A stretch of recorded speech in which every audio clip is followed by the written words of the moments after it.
सागरना परिग्रहोથી લૂંટાડી વૃત્તિ બહેકે મોજ કરતા શોખ વધે ત્યાં થાય હડકવા શ્વાનની પેઠે જઈશ્વે મોટા ઢેઢ ફજેતા આગ્રહવાણી અથડામણ જે શબ્દો ઊંચે છે ભેજે ત્યાં ઊભી થઈ જગભૂતાવળ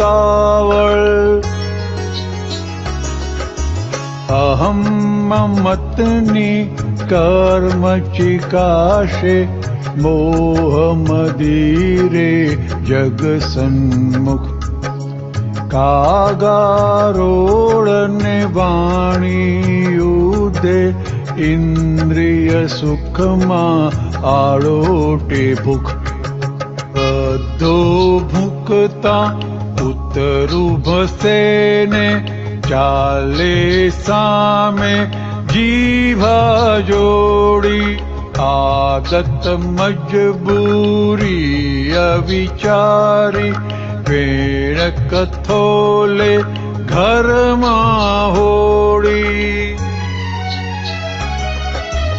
અહંકારને મમતાવાળો સ્નેહ બધો છે વ્યભિચારી વેપારીને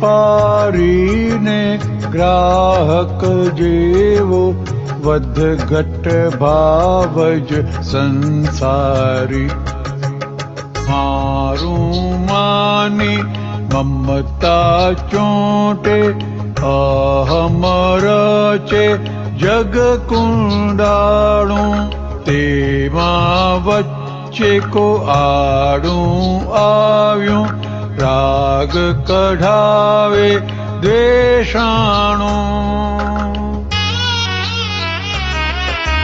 દૈહિક ખેંચાણે આકર્ષણ ત્યાર પછી તે વિકર્ષણ તેમાં અહમ મમતનું ઘર્ષણ અને ઉપજાવે અપકર્ષણ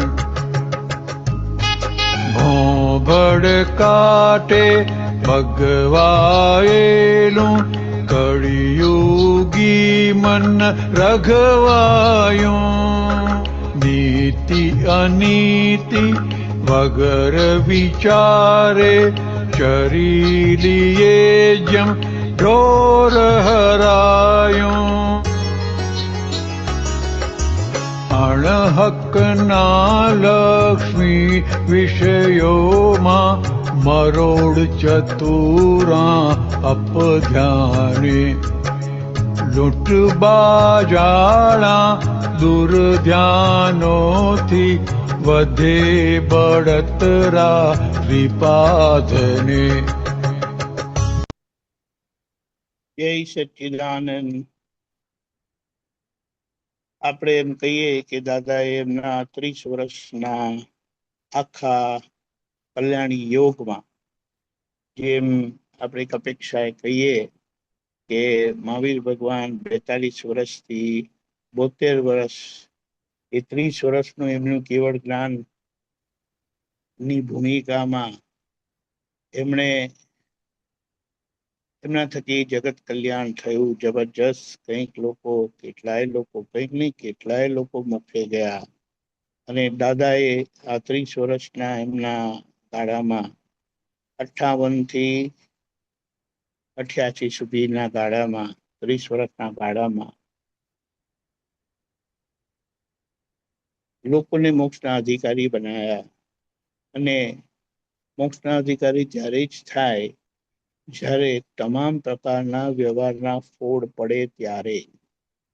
અને દાદાએ ખરેખર જોવા જઈએ તો કોકને કદાચ એમ લાગે વખતે કે અધૂરા કામ મૂકીને ક્યાં જતા રહ્યા એમ કરીને, પણ દાદા કોઈ અધૂરું કામ મૂકીને ગયા નથી.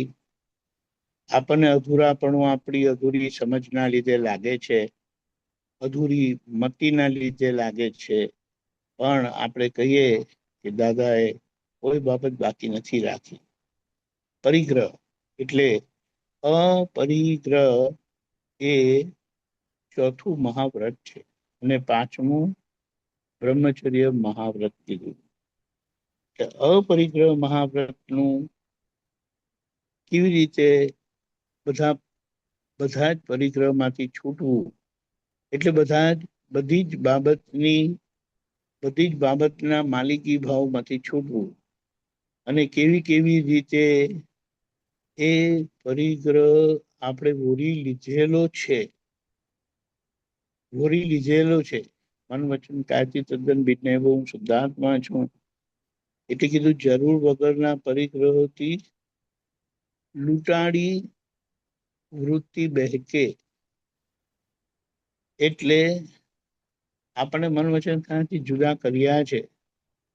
હવે હું ટંકુટ કિરણ સ્વભાવ વાળો શુદ્ધાત્મા છું.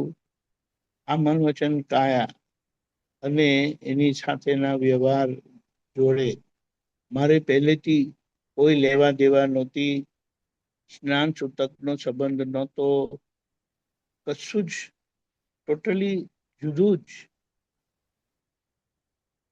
પણ એની માયા જે થયેલી છે, એટલે હું પણ વિટાયેલું મારા પણ ખાલી થાય. એટલે દાદાએ જ્ઞાન આપતા કીધું, આજે તમે શું કહેવાય, આરંભ અને પરિગ્રહથી મુક્ત થયા. એટલે ગ્રહણ અને ત્યાગના કળાકુટામાંથી છૂટી ગયા. ગ્રહણ કરવાનું તમને સ્વરૂપ ગ્રહણ કૃપાથી કરી આપ્યું છે, અને ત્યાગ જે કરવાનું હતું એ આપણું નહોતું. આત્મા શુદ્ધાત્મા સિવાયનું બધું જે પચાવી પાડેલું, પોતાનું માનેલું માલિક થઈ બેસેલા, અને અવતારો સુધી એની રખેવાળ કરી, પણ રખેવાળ એવી રીતની કરી કે ભટકતા જ રહ્યા. એટલે આ જરૂર વગરના પરિગ્રહ એટલા માટે કીધું, કારણ કે હવે એની જરૂરત નથી. હું શુદ્ધાત્મા છું તો મારું શું? તો શુદ્ધાત્મા શું અને મારું શું? તો કે શુદ્ધાત્મા દ્રવ્ય મારું. શુદ્ધાત્માના દ્રવ્યના ગુણો, જ્ઞાન દર્શનાદિ અનંતા ગુણો થકી હું સંપૂર્ણ શુદ્ધ છું, સર્વાંગ શુદ્ધ છું. એ મારા ગુણો, અને એ ગુણોની અવસ્થા એ મારી અવસ્થા. એની સામે પૂતગલના દ્રવ્ય નોય મારું. પૂતગલના ગુણો રૂપ, રસ, સ્પર્શ, ગંધ, અને એની પાછળ વાણી. વાણીના માટે અમારે બહુ બધું કીધું છે કે મારા ગુણો નથી. એટલે એના ખોટા પરિગ્રહ, એટલે હું કરીને વિટાયેલું તે મારા પણ ખાલી થાય. એટલે આજે જ્યારે એ પૂતગલ પરિણામ, પ્રકૃતિના પરિણામ મારા પણ ખાલી થાય, મારા પણ ઉપર આવે, ત્યારે આપણે આપણું સમજી લેવાનું કે આપણે ક્યાં છે. તો આ જરૂર વગરના પરિગ્રહ જે અજ્ઞાન પરિણામ નથી રહ્યા, પણ અજ્ઞાનનું પરિણામ રહ્યું છે. જે આગળ પૂર્વે અજ્ઞાન હતું એનું પરિણામ. એટલે હું કરીને વિટાયેલું આજે જ્યારે મારા પણ ખાલી થાય, ત્યારે આપણે ત્યાં એને સમજી જવાનું છે. એટલે અહીંયા આપણે મુદ્દો સમજી લઈએ કે કઈ રીતે આપણને અપરિગ્રહી દાદાએ બનાવ્યા છે. અને આટલી વાત આપણને સમજણ પડી જાય તો કે આ પહેલા જ બે વાક્યમાં જરૂર વગરના પરિગ્રહોથી લૂંટાડી વૃત્તિ બેકે, મોજ કરંતા શોક વધે ત્યાં થાય હડકવા શ્વાનની પેટ. એટલે કે જેમાં સુખ નથી, પેલું હડકું ચાવીને ચાય કરે ને કૂતરા, શ્વાન એટલે કૂતરું. પોતાના જ પીડામાંથી લોહી નીકળે પણ એને ખબર નથી પડતી કે પોતાનું જ નુકસાન જાય છે. એવી જ રીતે આપણે આ જરૂર વગરના પરિગ્રહથી હેરાન થઈએ છીએ ને આપણને આપેલું હાથમાં આપેલો મોક્ષ વર્તાતો નથી. આગળ આપણે ઉનાળમાં જઈશું. અપરિગ્રહી બનાયા છે, જરૂર વગરનું માથે લઈને ફરીએ છે. એની અસરમાંથી કેવી રીતે નીકળવાનું દાદાની સમજણથી આપણે જોઈશું. જય સચ્ચિદાનંદ. આખા દિવસના પ્રોગ્રામમાં સવારે 10:15 ગુજરાતી સત્સંગ, 4:30 કીર્તન ભક્તિના આરતી, રાત્રે 9 વાગે વર્લ્ડવાઇડ સત્સંગ. આજથી આપણે આખા દિવસનો ઝૂમનો પ્રોગ્રામ શરૂ કરીએ છીએ. હાજર રહેજો, લાભ લેજો, લાભ આપજો. લગ્નમાં હાજરી આપીને એના જેવી તમે ફ્રી હોય તો જરૂરથી આવવાનું, અને મોકો મળે તો આવવાનું જ, પધારજો જરૂરથી. જય સચ્ચિદાનંદ. જય સચ્ચિદાનંદ. હાર્દિક ભાઈ સાહેબ.